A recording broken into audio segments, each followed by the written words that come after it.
The Hong Kong government has announced that the insolvency of Bauhinia Construction, a long-established contractor, will have a limited impact on ongoing public works projects. While Bauhinia is currently involved in 13 government contracts, the government assures the public that 12 of these projects will be completed by their joint venture partners. Mitigating disruption.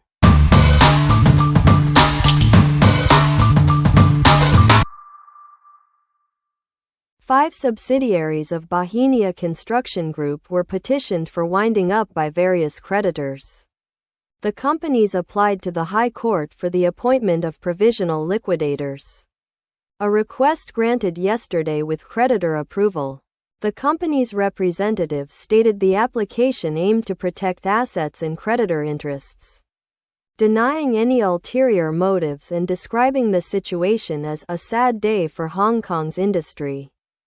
Deloitte's Chong Yat Kit and So Man Chun were appointed as provisional liquidators.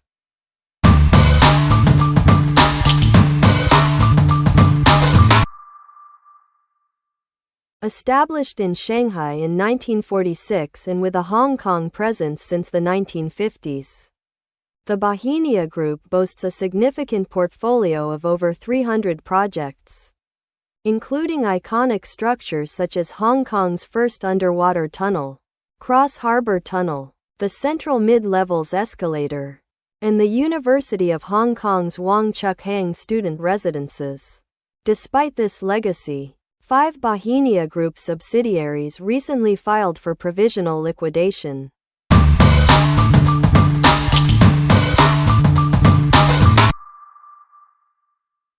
The recent liquidation of Bauhinia Construction's 5 subsidiaries, following the earlier collapses of long-established firms like Feng Chung Kee and Hinglun, highlights the severe challenges facing Hong Kong's construction industry. Industry insiders attribute Bauhinia's failure to several years of financial difficulties, including investment losses and significant overdue receivables.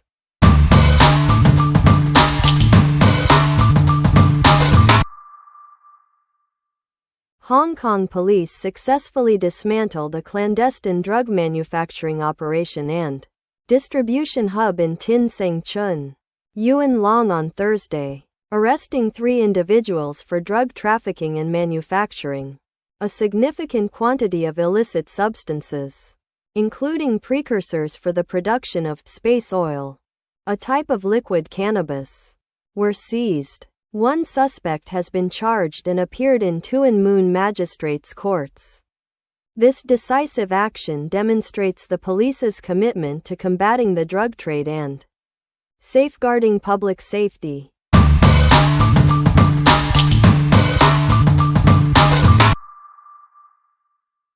The former members of the now disbanded Hong Kong Alliance, including its former chairman Lee Chuk Yan, former vice chairman Albert Ho, and Chow Hang Tung, are facing charges under the national security law for inciting subversion.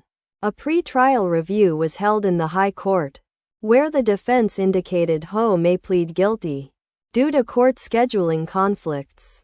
The trial, originally set for May, has been adjourned until November 11, with Chow Hang Tung's applications to be heard on November 3.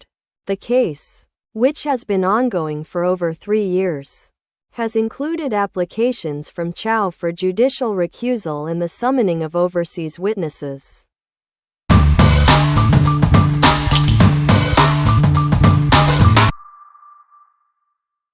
Facing a potential dissolution, the Democratic Party recently formed a 3-person committee to handle the dissolution and liquidation process. Party chairman Lo Kin Hei admitted the decision was sudden, acknowledging the party may no longer be able to serve Hong Kong people and that this marks the end of a historical mission, for which he apologized to supporters. The process is expected to take months, potentially a year, to complete, requiring a members' meeting. Former chairwoman Emily Lau expressed reluctance but stated that with numerous party members imprisoned, Further arrests would be a serious concern, necessitating difficult decisions.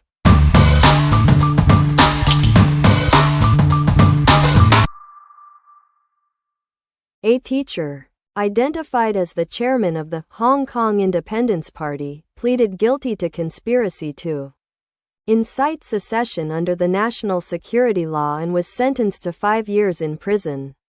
His appeal against the sentence, which did not receive the usual 1/3 reduction for a guilty plea due to the national security law's sentencing guidelines, is currently before the Court of Appeal.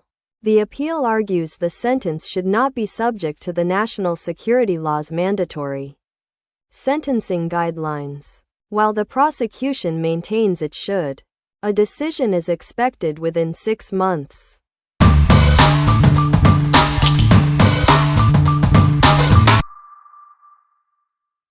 A 62-year-old Ukrainian man collapsed outside Chunwon West MTR station last Friday.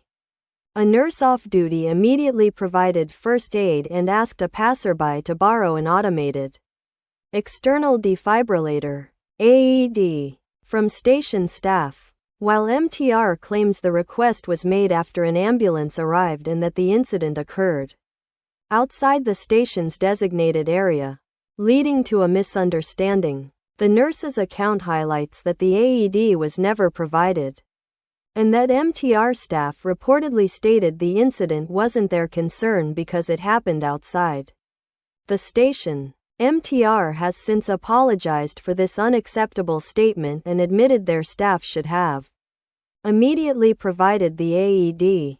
Despite these regrettable circumstances, the rapid response of the off-duty nurse and the arrival of paramedics demonstrated the swift action taken in a challenging situation.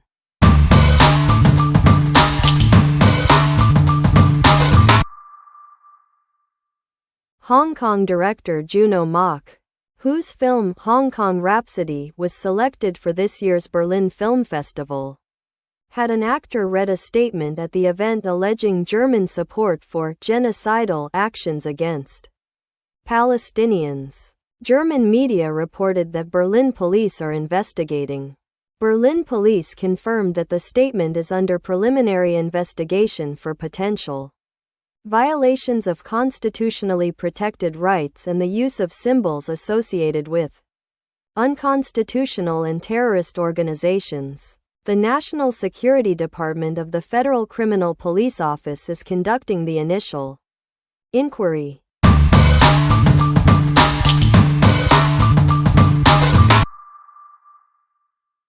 Hong Kong's tech sector thrives. With yesterday's AI in Action recruitment fair showcasing over 1,000 AI-related job openings from 50 companies and a Talent Foundry initiative offering hundreds of opportunities for university students. This demonstrates the industry's robust growth and demand for skilled professionals.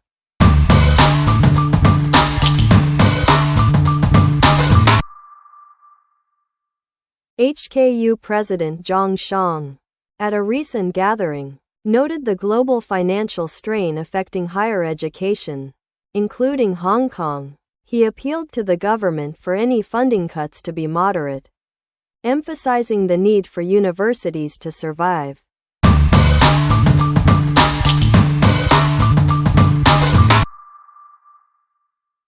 A 70-year-old driver, founder of the school bus company, tragically passed away yesterday morning while driving an empty school bus uphill on Kam Ying Road in Ma On Shan around 6 a.m. He apparently suffered a sudden medical emergency, causing the vehicle to mount the sidewalk, striking a railing before coming to a stop. He was found unconscious, rushed to the hospital, and later succumbed to his injuries. His young son tearfully explained that his father was only filling in that day, having already arranged for a replacement driver. Sadly, it became his final day of work. It is believed he acted responsibly to bring the vehicle to a stop, preventing further accidents.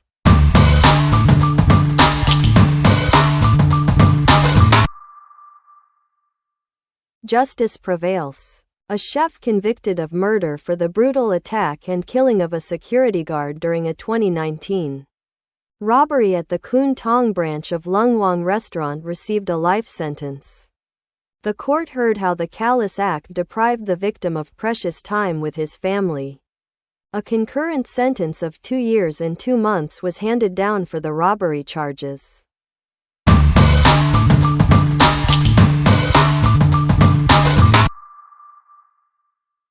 A transportation worker is on trial for the murder of his 2-year-old daughter, who died from a brain hemorrhage after he violently shook her.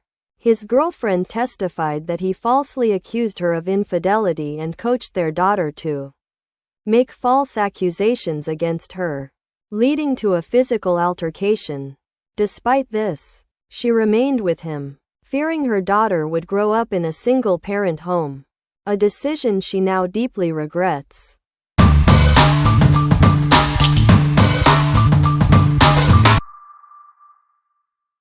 Former principal of Yan Chai Hospital Jiao Sang Hok Wan Primary School, Jiao Sang Hok Wan, was jailed for 6 months for defrauding the school of over 270,000 Hong Kong dollars. He pleaded guilty to 4 counts of fraud after falsely claiming unpaid salary and authorization for event funding, using the misappropriated funds for gambling and debt repayment. The court rejected a social service order, citing a breach of trust.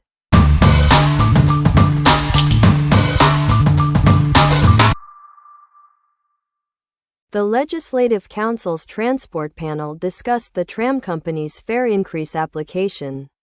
Yesterday, several pro-government lawmakers voiced their support, deeming the increase moderate and suggesting the company develop its depot into a museum to attract visitors. However, questions were raised regarding the company's planned expenditure of over 68.2 million Hong Kong dollars on improvements over the next 2 years, exceeding last year's profit of 11.2 million Hong Kong dollars, prompting concerns about necessity and potential project timeline adjustments. The tram company responded that depot space limitations presented safety challenges to museum development, emphasizing that the fare increase was crucial for financial sustainability and that improvement projects represented a long-term investment to reduce the need for frequent track maintenance and replacement in the future.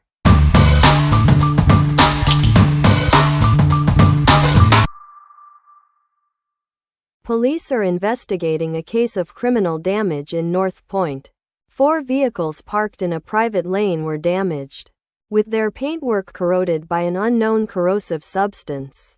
A suspect, described as a man in dark clothing and a mask, was captured on CCTV near the scene.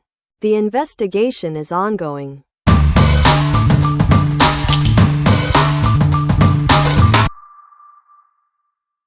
The upcoming opening of the Kai Tak Sports Park, a key infrastructure project in Hong Kong, has raised concerns about transportation.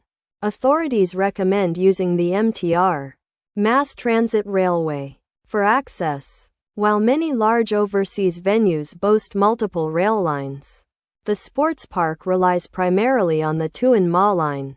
Transport Department simulations show evacuation taking around 40 minutes after events conclude.